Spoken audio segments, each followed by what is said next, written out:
Olha só, desejo a vocês uma boa Páscoa e para todos os familiares de vocês também. Hoje nós vamos trabalhar uma revisão sobre a Primeira Guerra Mundial e a Revolução Russa. Veja bem, é um tipo de estudo dirigido, em que vocês vão pegar a apostila e grifar, acompanhando essa aula, todas aquelas partes consideradas importantes. Segue aí, a partir dessa videoaula.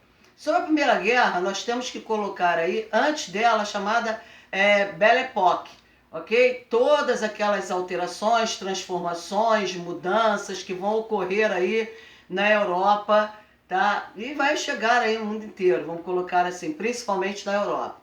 Nós vamos ter também aí as questões preliminares da Primeira Guerra Mundial, ou seja, o que levou a tudo isso aí.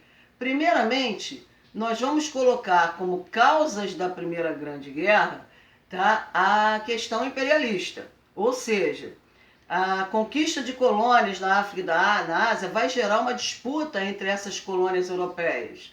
Então a gente pode assinalar, pode sinalizar o imperialismo aí como causa básica, principal da Primeira Guerra. A causa imediata foi o assassinato do arquiduque austro-húngaro Francisco Ferdinando na Bósnia.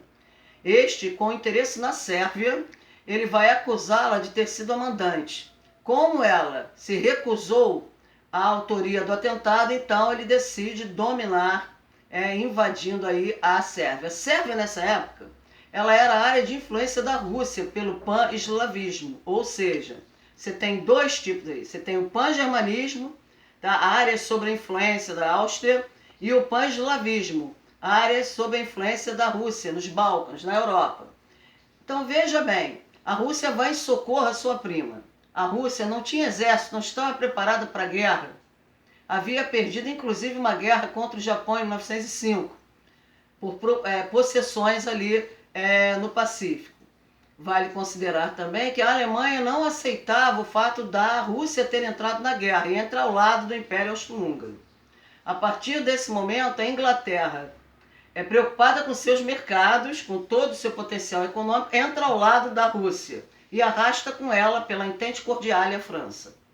Então nós vamos ter, de um lado, as chamadas tríplices, formação de alianças. A tríplice aliança, nós temos aí a Alemanha, Império Austro-Húngaro e a Itália, e a tríplice entente, Inglaterra, França e Rússia. Veja bem, as primeiras fases da guerra vão ser marcadas por guerras de movimentos, seguida de guerras de trincheira e, finalmente, aí as ofensivas, que você já vai ter a entrada dos Estados Unidos, que entra na guerra em 1917. Vale considerar aí também algumas outras causas da Primeira Guerra Mundial, como o revanchismo francês, o fato da França não aceitar ter perdido as suas colônias, ricas colônias da Alsácia e da Lorena, na Guerra Franco-Prussiana, no século XIX. Isso vai alimentar um espírito de revanche e de vingança no povo francês. Isso só vai ser sanado através da assinatura do Tratado de Versalhes em 1919, em que a Alemanha vai ser obrigada a devolver essas colônias aos franceses. Nós temos também a questão dos Balcãs, a questão de áreas na África. A Alemanha não vai querer ficar com a sobra dessa divisão imperialista das colônias africanas. E isso leva, então, ao choque entre essas potências, principalmente a Alemanha e a Inglaterra, por disputa de mercados. Na Europa é a chamada rivalidade anglo-germânica. Até a entrada dos Estados Unidos em 1917, a Alemanha estava ganhando essa guerra, porque a Alemanha apresenta, durante a Primeira Guerra Mundial, armamentos até então desconhecidos, como o submarino, como a metralhadora, como o avião biplano, dentre outras armas. Vale considerar que os Estados Unidos ele entra pela seguinte razão. A justificativa foi que seus navios foram bombardeados. Só que realmente a entrada real dos Estados Unidos foi o fato dele ter financiado empréstimo aos aliados, armamentos, e os aliados estarem perdendo a guerra para os alemães. Era necessário que ele entrasse para rever essa situação. Caso a Alemanha vencesse a guerra, os Estados Unidos estaria prejudicado sensivelmente. Então os americanos eles entram na guerra, for war my people, para a guerra, meu povo, e aí o americano ele muda, ele dá uma virada de mesa, ele muda os rumos da guerra. Vale considerar também que em 1917 a Rússia sai. Ela assina um tratado chamado Tratado de Brest-Litovsk de rendição, onde vai ter que entregar parte das suas colônias aos alemães, vai ter também que indenizar, tá, com uma volumosa quantidade de dinheiro essa sua rendição, e ela sai da guerra. Os Estados Unidos, então, ele leva a guerra, tá, ao fim. A Alemanha, o povo alemão já estava cansado de ter impostos altos para sustentar uma guerra. A Alemanha estava lutando sozinha, o Império Austro-Húngaro já havia saído da guerra, já havia se dividido. A Itália saiu na guerra, passou para o lado dos aliados, em troca de possessões que estavam nas mãos do Império Austro-Húngaro, e a Alemanha estava lutando sozinha, o povo estava amargando a miséria e altos impostos para sustentar uma guerra praticamente perdida. Os Estados Unidos, então, levam a Alemanha à rendição. O presidente Wilson, ele lança um tratado de paz, chamado os 14 pontos de Wilson, que não haveria nem vencidos nem vencedores, só que a Inglaterra e a França não aceitam esse tratado e impõem em 1919 o Tratado de Versalhes. Caso a Alemanha não aceitasse, a Alemanha seria dividida, seus territórios seriam ocupados, então a Alemanha teve que dar todo o material bélico aos aliados, indenizar países que ela invadiu considerados neutros, como a Bélgica, por exemplo. Ela teve que dar, não poderia fazer nenhum tipo de acordo com nenhum país que falasse alemão, não poderia manter diálogo com nenhum país, principalmente a Áustria. O Hitler é austríaco, vale considerar isso também. E nós temos aí a Alemanha ter que devolver, como eu falei a vocês, a Alsácia e a Lorena para os franceses. A Alemanha, então, amargou esse fim de guerra aí, foi obrigada a proclamar uma república, a República de Weimar. Essa república é moldada com características liberais das grandes potências como Inglaterra e França, e essa república chega ao fim quando Adolf Hitler assume o poder na Alemanha a partir de 1933.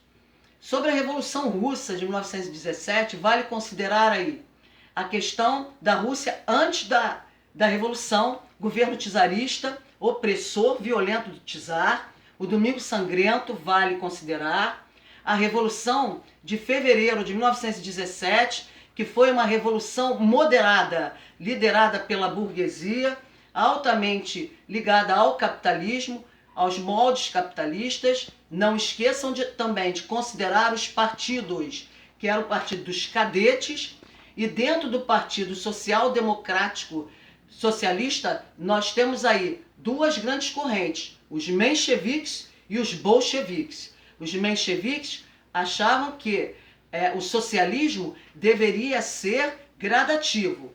A Rússia, ela deveria passar por transformações. Já os bolcheviques de Lenin, Trotsky e Stalin achavam que o socialismo deveria ser imediato, deveria ser implacado. À frente disso, nós temos os sovietes, que era um conselho de operários e soldados que deveriam organizar a chave da revolução, todo o poder. Em outubro, nós temos aí a tomada do poder por Lenin. O governo do Lenin vai ser marcado pelo comunismo de guerra, a tentativa dos mencheviques de derrubar o governo bolchevique. Nós temos aí também a questão da criação da NEP, que seria um capitalismo vigiado por um socialismo, a entrada de capital estrangeiro de forma moderada. Algumas empresas estrangeiras serão colocadas aí também, mas de forma moderada. E quando Lenin falece, nós vamos ter aí a disputa pelo poder na União Soviética, porque aí já vai ser a União Soviética, entre Trotsky e Stalin. Então Stalin ganha as eleições de uma forma muito assim incógnita, interrogativa. Trotsky ele foge para o México, Stalin manda matá-lo, e Stalin então cria uma proporção de uma União Soviética que viesse a ser empreendedora, dinâmica, moderna. Então ele cria os planos quinquenais, ou seja, essas indústrias de infraestrutura, elas eram verificadas de 5 em 5 anos. vale considerar que quando Stalin assume o governo na União Soviética, ele acaba com a ANEP e cria esses planos quinquenais. Coloca-se aí também que todos aqueles que fossem contra o governo de Stalin iriam sofrer punições severas. Também considera-se que Stalin ele era adorado. Por quê? Porque ele vai realmente fazer um governo para os soviéticos, ou seja, sem desperdício, sem gastos, sem consumo exacerbado.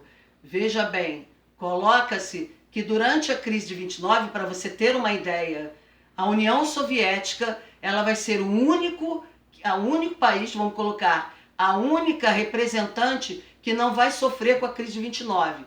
Por quê? Porque não era consumista, não gastava, tá? Não produzia para gastar. Ok? Então veja bem, a professora quer fazer uma colocação ainda sobre a questão da União Soviética. Não deixem de observar toda a estrutura, tanto da Revolução de Fevereiro, quanto da Revolução de Outubro de 1917. Ok? O Stalin ele veio a falecer em 1953. Ok? Quando entra no poder, seu sucessor, Nikita Khrushchev. Mas isso é um papo para depois. Ok? Um beijo para vocês, bom domingo. Até breve.